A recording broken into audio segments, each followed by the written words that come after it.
ॐ शान्तं शाश्वतं प्रमयामनघं निर्वाणशान्तिप्रद ब्रह्मा शम्भुफणीन्द्रसेव मणिशं वेदान्तवेद्यं विभुं रामाख्यं जगदीश्वर सुरगुरुमायामनुषं श्रीहरि वन्देह करुणाकर रघुवरं भूपालचूडामणिम्.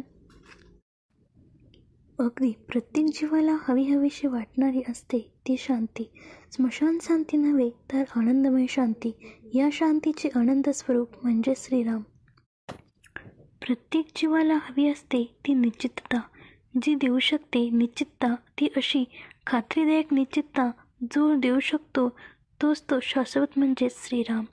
पूर्ण निर्दोष म्हणूनच संपूर्णपणे पापरहित असा एकमेव श्रीरामच.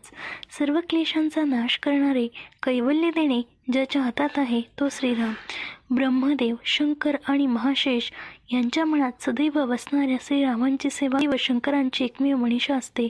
त्या ब्रह्मा शंभू शेषाच्या भक्तीचा स्वामी श्रीरामच. वेदांताद्वारे मोठ्या मोठ्या ग्रंथाचा अभ्यास करून जाणायचा तो फक्त श्रीरामच. या अकारण कारुण्याचा निधी आहे आणि प्रवाहही. सर्व राज्यांमध्ये हा श्रेष्ठ राज्यकर्ता आहे. सर्व देवांचा हा आदिदेव आहे. हा जगदीश्वर आहे आणि मानवाच्या सर्व मर्यादा पूर्णपणे पाळणारा हा मर्यादा पुरुषोत्तम साक्षात श्रीहरी आहे. असं या रघुवर श्रीरामचंद्रास मी वंदन करतो. ओम सीतावल्लभ श्रीरामचंद्राय नमः.